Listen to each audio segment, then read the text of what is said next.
M had inherited Dr. Dre's beef by signing with Dre. M was now the prodigy of Dr. Dre. Dre left Death Row. Suge didn't like that. Think of Eminem. Is that what do you think of white rap? You really from the ghetto, no. And you really doing those things you rapping about and you talking about, I can respect that. Right. If somebody else writing your rhymes, somebody else, is you telling somebody else's story, that really don't mean nothing to me. I knew Eminem was real. It's like, I don't give a man. This is when I knew, I'm like, damn, Eminem is a real 50 outside, what's up? The beef between Eminem and Suge Knight isn't something that pops up in conversations very often, but it's definitely a compelling story. Picture this, it's the 90s and Suge Knight is pretty much the definition of a tough guy that you wouldn't want to cross. The man is a towering figure at 6 feet 2 inches, weighs around 300 pounds, and sports a beard that adds to his intimidating presence. Plus, he's a known member of the mob Piru Bloods. Facts like these made him a real-life boogeyman in the music industry. Most people in the gangster rap scene were genuinely scared of him. Then you have Eminem, who's this fearless, scrappy guy from Detroit. He's not physically imposing or connected with notorious gangs, but he's got a kinda crazy courage that makes him stand out. Eminem came into the scene with a chip on his shoulder and a point to prove, which probably explains why he wasn't about to let Suge Knight scare him. Despite Suge's reputation and the general fear that he instilled in others, Eminem was unfazed. Respected Eminem, 50, and that was with us. So Suge came, he had some Mexican. Now we from New York. You ain't never seen a nigga with a tattoo on his forehead. I knew Eminem was real. He's like, I don't give a man. This is when I knew, I'm like, damn, Eminem is a real 50 outside, what's up? See, the thing is, Dr. Dre decided to part ways with Death Row Records. Dre wasn't vibing with the label's aggressive image or the folks hanging around it. Plus, he was totally over the East Coast, West Coast beef that was dominating the scene at the time. His focus was purely on making music, which is why he left Death Row to set up his own label, Aftermath Records. It was mostly just the way the studio was, you know, and that's where I have to spend most of my time. This East Coast, West Coast nonsense is just getting ridiculous, you know. It's just like another form of black-on-black crime. The start was a bit slow for Aftermath, but everything changed when Dre made a pivotal move on March 9th, 1998. He signed Eminem, a rapper from Detroit who was about to shake up the whole music industry. Eminem wasn't just another artist. He turned out to be a game changer, selling records like hotcakes and catapulting Aftermath to massive success throughout the 2000s. Now, this didn't sit well with Suge Knight at all. Death Row was having a rough time. They'd lost Tupac, a major force behind their success, to a tragic and the label was spiraling down. Seeing Eminem's meteoric rise under Dre's label probably felt like a slap in the face to Suge. He thought someone as influential as Eminem should have been part of Death Row's roster, not thriving under Dre's new venture. Suge, ever the intimidator, decided he'd try to instill fear in Eminem to perhaps sway him or shake his resolve. But Eminem, as we've talked about, was no ordinary guy. He was gutsy, a bit wild, and he had this alter ego, Slim Shady. Slim Shady is this crazy, often violent, pill-popping character Eminem brought to life in his lyrics, a persona that didn't bow down to anyone, not even to someone as feared as Suge Knight. Eminem really shook things up with his 1999 debut album, The Slim Shady LP, where he first introduced the world to his alter ego, Slim Shady, in the track My Name Is. Hi, my name is what? My name is my name is Slim Shady. Then in 2000, he came back even stronger with The Real Slim Shady, a track from his next album, the Marshall Mathers LP. By then, Slim Shady had morphed into an even more notorious figure, one who had tasted fame and was now dealing with both the perks and the pitfalls of success, not to mention a few imitators trying to cash in on his style. With The Real Slim Shady, Eminem really let loose. He was effectively flipping off the media and all the critics who doubted him, making it clear he wasn't going anywhere but up. The song kicks off with the lines, "Y'all act like you never seen a white person before," a direct jab at those who couldn't get past his race to appreciate his skills. Y'all act like you never seen a white person before. Jaws all on the floor like Pam, like Tommy just burst in the door. Eminem used the track to address and mock the frenzy around his sudden rise to fame, calling out by name and lampooning celebrities in ways that only he could pull off. It was raunchy, raw, and utterly unapologetic. Eminem dives headfirst into the second verse with a jab at Will Smith. Will Smith don't gotta cuss in his raps to sell records. Well, I do, so F him and F you too. This was a reference to Will Smith's acceptance speech for the Best Male Video Award at the 1999 MTV VMAs, a category in which he beat out Eminem. Smith took a subtle jab at Eminem by commenting on how he doesn't curse or K-word people in his songs, and still wins awards, and so M decided to respond. Will Smith don't got a cuss in his raps to sell records. Well, I do, so f him and you too. Funnily enough, the real Slim Shady won the VMA for Best Male Video for the following year, and Eminem gave a memorable performance of the track featuring dancers all dressed in baggy white tees with bleached hair just like Eminem himself. Also, Slim Shady goes in on singer Christina Aguilera, who had long been talking in public about how she thought Eminem was cute. Later, when discussing Eminem on MTV, she made a comment about how Eminem is married to the woman who he raps about K-wording in his songs. You want to meet Eminem? Yeah, I want to meet Eminem. I think he's cute. And I was like, no, you didn't just say that. And then she said, doesn't he have a song about his baby's mother? Yeah, totally. The girl that he talks about on his record, actually.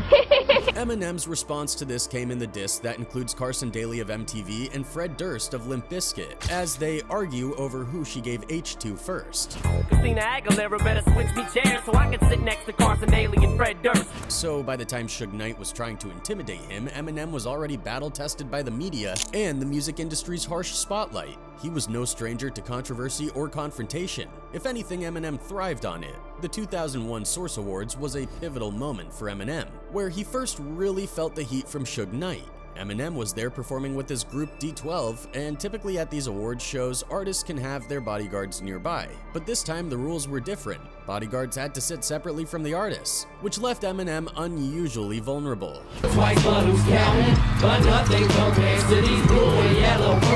During the event, according to Eminem's former bodyguard Big Nas, Eminem found himself in a pretty tight spot. He ended up being surrounded by a bunch of tough-looking guys sporting red shirts, a clear marker of the Bloods gang, which Suge and his crews were affiliated with. It was clear that Eminem was in a precarious situation. M was walking to his seat, I'm standing off to the side, and M was cut off on his way to his seat, and all these guys in red shirts surrounded him. And I'm looking at M's face, and I'm looking at these guys, I'm like, something ain't right. Big Nas had to sprint over to where Eminem was to get him out of there before anything bad happened. He mentioned that these guys were sent by Suge Knight himself, which just goes to show the extent of the bad blood stemming from the ongoing feud between Suge and Dr. Dre, a feud Eminem had unwittingly inherited as Dre's protege. He said, death row, this death row about, this death row life. I was like, death row, what does it got to do with him? He said, hey man, Suge sending a message. After Eminem presented an award to DMX, Big Nas managed to escort him safely out of the building, but that incident at the Source Awards was just the beginning of Suge's attempts to intimidate Eminem. Interestingly enough, despite all this aggression, Suge claimed publicly that Eminem's music meant nothing to him, yet his actions seemed to tell a different story. Think of Eminem, is that what do you think of white rap? You really from the ghetto, No. and you really doing those things you rapping about, you talking about, I can respect that. Right. If somebody else writing your rhymes, somebody else, is you telling somebody else's story, that really don't mean nothing to me. The tensions escalated even further during a later incident in Hawaii. According to Big Nas, there was credible information that Suge planned to harm Eminem during a specific event. This wasn't just a small threat either. It was alleged that Suge sent over 50 of his guys all the way from Los Angeles to Hawaii, just to disrupt a casual gathering that included Eminem, Snoop Dogg, and Dr. Dre.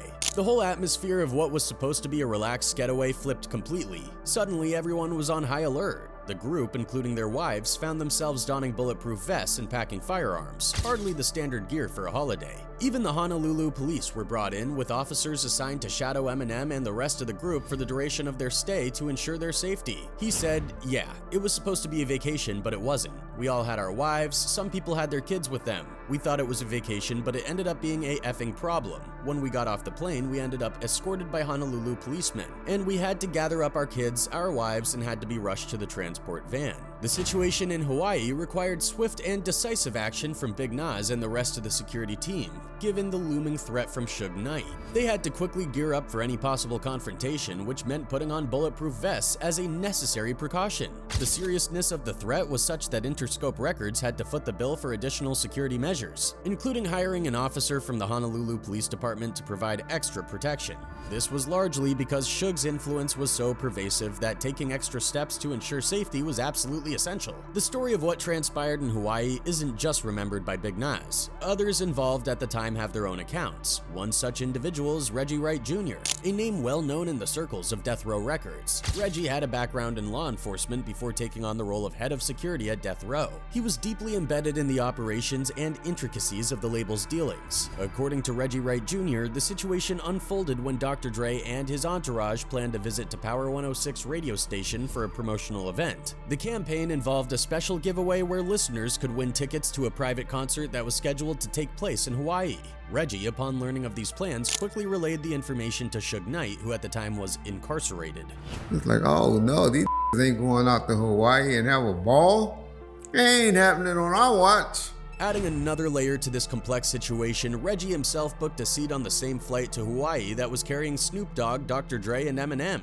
During the trip, he shared details about the confrontation that had occurred between Eminem and Suge's associates. This exchange underscored the ongoing tensions and the real dangers that were part of the feud. Despite the palpable risks and the intense atmosphere, the trip ended without any physical harm to the artists involved. As time passed, Eminem's own protege 50 Cent entered the picture, drawing the attention of Suge Knight just as Eminem had. Eminem first encountered 50 Cent through his Guess Who's Back CD. Impressed by what he heard, Eminem did not hesitate to share his excitement about 50 Cent's raw talent and potential with Dr. Dre. After Dre listened to a few tracks, he quickly recognized the same potential in 50 Cent and promptly signed him to Aftermath Records. This signing was a pivotal moment for 50 Cent. It wasn't just about joining a label. It marked his entry into the upper echelons of the music industry, setting him on a path to become a hip-hop superstar. With this newfound status came significant responsibilities and transformations that would shape his career and public persona. Around the same time, Suge Knight was released from a 5-year prison sentence and was busy trying to rehabilitate his record company's reputation. Unbeknownst to him, 50 Cent, once a potential recruit, now allied with his rival Dr. Dre, was on the verge of becoming a major force in the industry, posing a direct challenge to Death Row Records. Suge Knight, who founded Death Row Records with specific ambitions for dominance, saw in 50 Cent a challenge to his authority. Their paths eventually crossed in 2002 during a highly charged moment. 50 Cent was at the peak of filming the music video for In the Club, a song that would catapult his career even further. Amidst the busy set, someone suddenly shouted, "Suge Knight is here," stirring immediate chaos among the crew and cast. He showed up to the In the Club video shoot. He came, it was like, "Suge's outside! Suge's outside!" Everybody like, he was running, dropping like, man, everybody going, I'm in front of the camera like this. It was reported that Suge Knight approached 50 Cent with a group of about 30 men, purportedly members of a Mexican gang. This was typical of how Suge liked to assert his presence, by showing up unexpectedly with a large group aiming to intimidate or provoke a reaction that would justify any subsequent actions on his part. This tactic was all about making it clear that he was still a significant player in the music scene, closely monitoring and influencing the dynamics. Suge came in with 30 Mexicans, like you said, which is weird. So Suge came, he had some Mexican. Now we from New York. You ain't never seen a with a tattoo on his forehead. 118th Street crew. I'm like, what the a tattoo on his face, homie. Amidst this tension, Eminem was also present at the video shoot. True to form, Eminem did not back down. I knew Eminem was real. He's like, don't give a man. This is when I knew. I'm like, damn, Eminem is a real 50 outside. What's up? He came with the 50 Mexicans, and M was out there. M didn't back down. They said came outside. He came with 50 Mexicans. Despite Eminem's bold stance, some argue that confronting Suge Knight was an incredibly risky move given Knight's notorious reputation. Suge Knight's journey from a bodyguard to a label executive is a story of remarkable ascendancy. By 1991, he had maneuvered his way into the upper echelons of the music industry, founding Death Row Records, which quickly became a label many others aspired to emulate. In just 6 years, Death Row Records released what are considered 3 of the greatest hip-hop albums of all time, a feat unmatched by any other label. The record began with Dr. Dre's The Chronic in December '92, a groundbreaking album that set new standards in the genre. This was followed by another monumental release in November 1993, Snoop Dogg's Doggy Style, which debuted at #1 on the Billboard 200, cementing the label's reputation. In 1995, after Tupac Shakur was released from jail, he joined Death Row and quickly became one of the most iconic figures in 90s music culture. His double album All Eyes on Me, another classic, further elevated the label's status. By this point, Suge Knight had become one of the most powerful figures in the music industry, seemingly without limits to what he could achieve. However, his background and approach to business began to overshadow his successes. Knight was known for his ruthless and often violent management style. There are allegations of him assaulting an employee and then sitting on him in a bathroom, and in another instance, forcing an employee to drink the urine of everyone present as a form of punishment. Legal troubles were a constant in Knight's career. He was frequently in and out of jail and didn't shy away from publicly criticizing other label executives. His aggressive tactics and the violent reputation of those he surrounded himself with eventually began to damage the label's reputation.